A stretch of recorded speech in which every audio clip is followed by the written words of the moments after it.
Hello again, it's time for Game of the Week. For this week it is Cities XL 2011. If you remember a couple of months ago I featured Cities XL.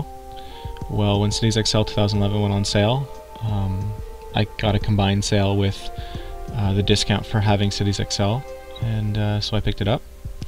Tutorials are pretty much the same as Cities XL, but I thought I'd show you what other cities look like, give you a basic idea of the city building. So you can see the city center here with some offices and how they've put the industry as far away from the citizenry as possible, because the industry creates quite a bit of pollution. This tutorial is specifically about traffic and metro. Building a subway, but I'm not going to go that far, I'll just show you some of the overlays so you can look at traffic and see where things are really bad.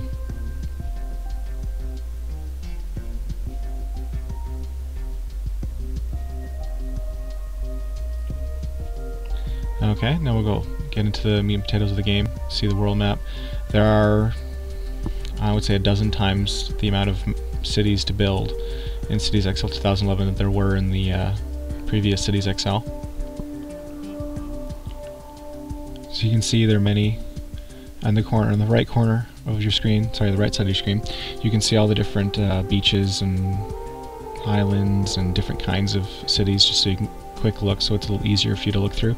Also in this one you can connect your cities via trade, so if you want to build one city that's heavy in industry and one city that's heavy in farming, and the industry one doesn't have any food source, you can trade between them. So the trading is a lot better streamlined experience this time around. I also found it's a little harder than the last Cities XL. So I'm going to take a look at one of the theme packs here. This is the Chinese theme pack, so I've called it Jade. So you see it's a little farming city, and you can see I need some workers here, but we'll just take a look at the buildings. So you can build specifically Asian theme packs. So when we look at the packs here, there's a American Beach pack, which unfortunately is heavily bugged. There's a kind of old country England sort of look, which I'll show you in a minute. So you look at all the Asian buildings. They have their own special Asian shops, and you know, like the Chinese gate for Chinatown, all sorts of cultural things for the Chinese. So it's a nice little flavor. It takes a little longer to build a city with those packs because you don't have the ability to, you know, build a free zone of houses that are just like, oh, fill this whole spot with houses. You have to do it individually and build your own.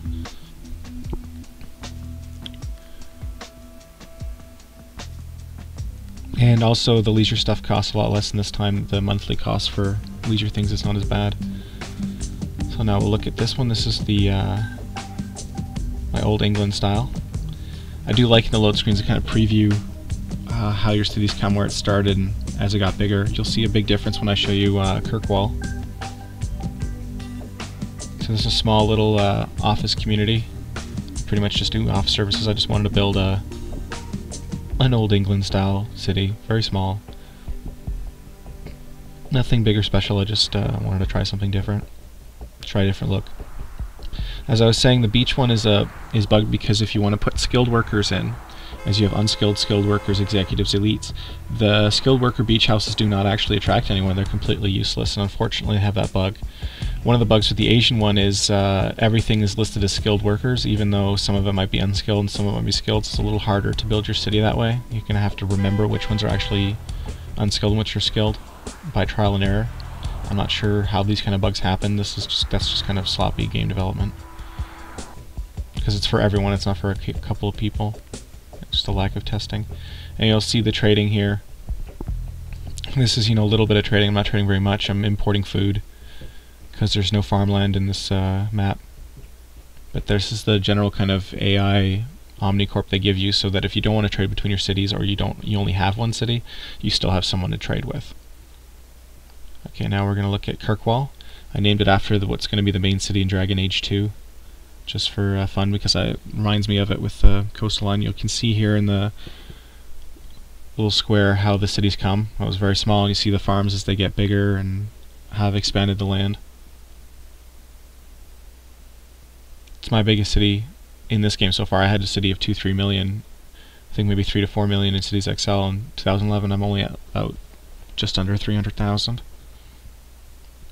So they made it a little more difficult for you to build large cities, but also easier to provide services in leisure because they're not as expensive per month. So look at the view options here. You can see how all the lights are coming up if you want to play at night.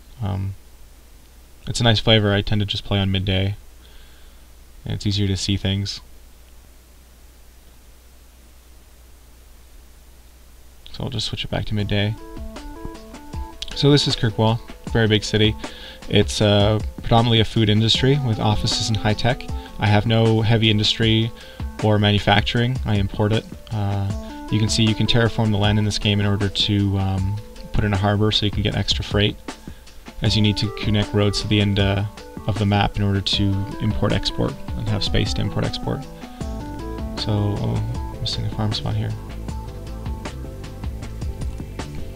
Oh no, I guess I just didn't have enough space. So all the green was the farmland trying to build it. You have recycling and garbage dumps is important, and also to keep away from your citizens.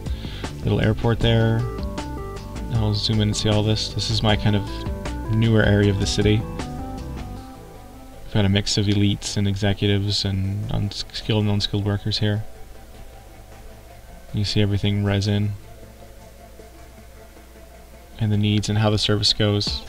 So you can see here that the football stadium is servicing all this area with their leisure and happiness needs.